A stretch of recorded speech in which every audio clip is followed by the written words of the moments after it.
Hello everyone, welcome to my YouTube channel. अगर आपको मेरी वीडियो अच्छी लगे तो मेरे चैनल को सब्सक्राइब कर दें और मेरी वीडियो को लाइक करना ना भूलें। तो गाइज़, इसी के साथ अब हम बढ़ते हैं अपनी वीडियो की तरफ। तो दोस्तों, आज की कहानी है पुश मूवी। पुश मूवी एक थ्रिलर मूवी है। ये कहानी नेटली नाम की एक लड़की की है जो अपने बॉयफ्रेंड के साथ रहती है और उसका बॉयफ्रेंड उसे अपने साथ अमेरिका ले जाना चाहता है, लेकिन नेटली की फैमिली उससे नहीं जाने देना चाहती। नेटली बस इस बारे में सोच ही रही होती है कि तभी उससे एक लाइट आती दिखाई देती है, लेकिन जब वो पलटती है तो उसके बॉयफ्रेंड का चेहरा बिगड़ा हुआ होता है। लेकिन दोस्तों, नेटली का बॉयफ्रेंड तो कार मर गया था। ये वो सपना था जो नेटली देख रही होती है, क्योंकि वो तो अपने बीएफ के साथ भाग गई थी। और इसके बाद हम देखते हैं कि नेटली 8 महीने बाद मिशिगन जाती है, जहां वो एक घर सेल करने वाली है, क्योंकि दोस्तों नेटली एक प्रॉपर्टी सेल करने वाली एजेंट है और पता लगता है कि नेटली प्रेग्नेंट है और वो इस घर को बेचकर अपने बच्चे के साथ एक अच्छी लाइफ गुजारना चाहती है। और इसके साथ ही दोस्तों, नेटली घर में जाती है और वहाँ एक बटन को दबाने पर एक लिफ्ट ऊपर आती है, लेकिन दोस्तों नेटली फिर से उस लिफ्ट को वापस भेज देती है और कुछ चीज़ों को साफ करके घर को रहने के लायक।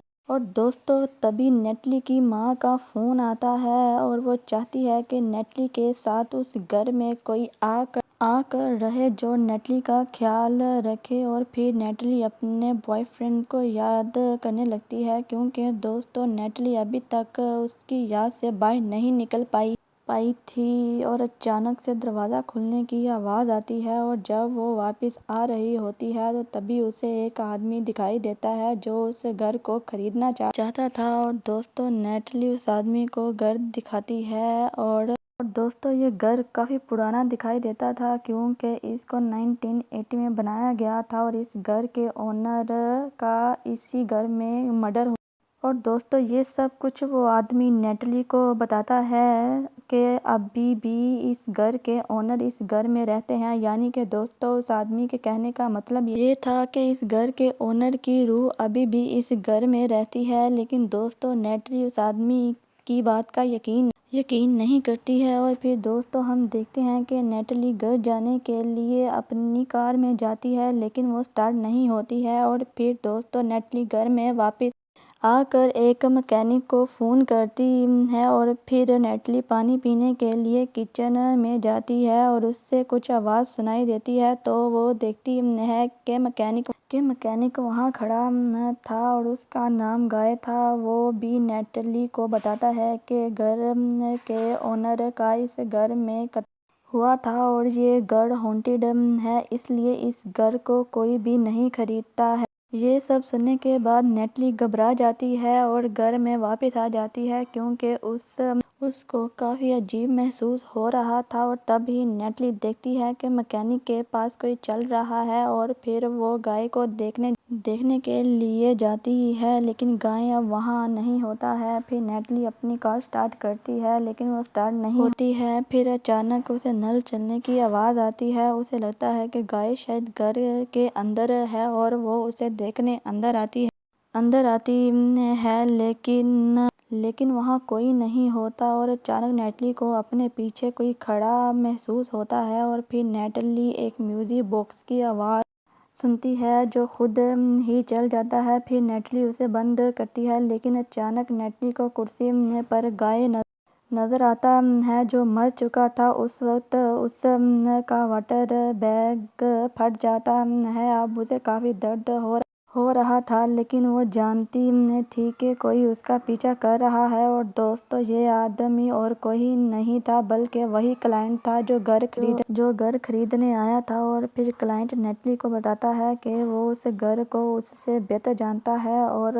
वो उसके बच्चे को मार देगा। ये सुनकर नेटली घबरा जाती है और सारे खिड़की दरवाजे बंद कर लेती है, लेकिन क्लाइंट खिड़की तोड़कर अंदर आ जाता है। तभी नेटली उस पर हमला कर देती है। लेकिन दोस्तों इसी बीच वो दोनों खिड़की से बाहर गिर जाते हैं, लेकिन नेटली क्लाइंट के ऊपर गिरती है, तो इस वजह से नेटली और उसका बच्चा सेफ होते हैं। और इसके आगे हम देखते हैं कि दोस्तों नेटली बेहोश हो जाती है, और जब उसकी आंख खुलती है तो वो 2 पुलिस ऑफिसर्स को वहाँ पर पाती है और उनको सब कुछ बताती है। इसके बाद दोस्तों नेटली को हॉस्पिटल लेकर जाया जाता है, जहां उसका बेटा पैदा होता है, और डॉक्टर उसे बताते हैं कि थोड़ा ठीक होने पर उसे क्लाइंट की पहचान करनी होगी, क्योंकि दोस्तों क्लाइंट भी इसी हॉस्पिटल में एडमिट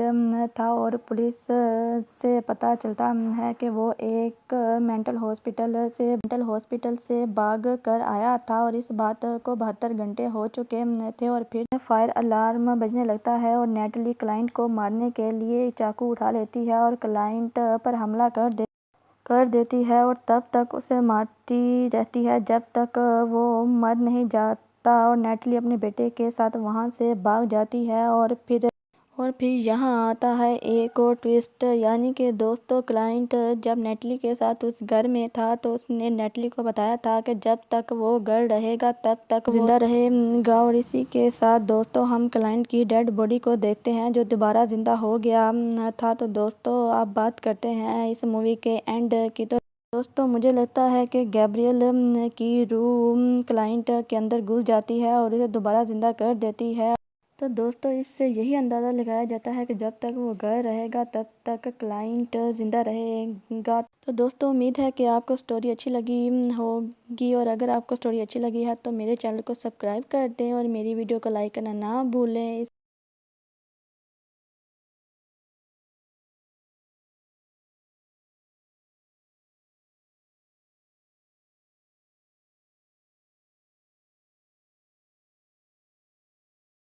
तो दोस्तों अब मुझे इजाज़त दें। तो दोस्तों अब मुलाकात होगी अगली वीडियो में, तब तक के लिए टाटा।